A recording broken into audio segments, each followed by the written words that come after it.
അലവോ എവിടെ ചങ്ങ ഇപ്പൊ എന്നെ പുറത്തേക്കൊന്നും കാണാനല്ലോ. അപ്പൊ പണ്ടത്തെ മാരിയൊന്നും വെജ. പണ്ടത്തെ മാരി ഇപ്പൊ നടക്കാനൊന്നും വെജ. അങ്ങനെയാണ് ഇപ്പൊ എങ്ങനെ അവിടെ നിന്ന് നടന്നു വന്നത്? എന്നോടൊന്നും വർത്താനം പറഞ്ഞിട്ട് കാര്യമില്ല അന്തർമാനെ. ഞാൻ കുഴങ്ങിക്കണു. ഞാനൊന്ന് ഇവിടെ നിന്ന് ഇരിക്കട്ടെ.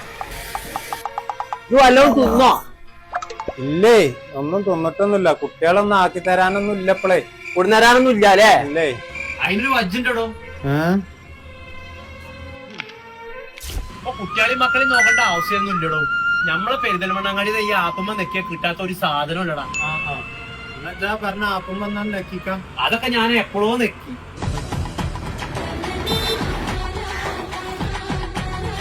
ഓർഡർ ചെയ്തിട്ട് 10 മിനിറ്റ് ആയിട്ടില്ല. അപ്പൊ ഇവിടെ എത്തിയോ? ഞാൻ ആ ഓർഡർ ചെയ്ത പമ്പേഴ്സും മരുന്നൊക്കെ അവിടെ കുടിക്ക് എത്തിച്ചു കൊടുക്കട്ടോ. അപ്പൊ പമ്പേഴ്സിൽ ഇപ്പോഴും മാറ്റിയിട്ടില്ലേ? ചല്ലടോ, പേര കുട്ടിയാക്കാണ്. കൊടുത്ത അലവോ എന്ത് സാധനം ഓർഡർ ചെയ്താലും ഇപ്പൊ അപ്പണ് കിട്ടുവേ. എന്തിനാ വെറുതെ പട്ടിനെ കൂടി ചങ്ങായി? അലവോ പെരിന്തൽമണ്ണ ഏത് ഹോട്ടലിന് സാധനം കൊടുന്നേക്കാണ്. നമുക്ക് നാളെ തിന്നാ. അല്ല ചെറുക്കനോടെ തുറക്കിന്റെ കട്ട രാവിലെ പോയതാ, വൈകുന്നേരം വരുള്ളൂ. ഇതിന്റെ മഴയെ അയിട്ടൊക്കെ പഠിച്ചേ. ഞാൻ നേരത്തിന് എന്തിനൊക്കെ കിട്ടും. മക്കളെ കൊണ്ടൊന്നും ഒരു ഉപകാരമല്ലോ. ഇതലവോ അല്ല ചൊറുക്കിന്റെ കട്ട.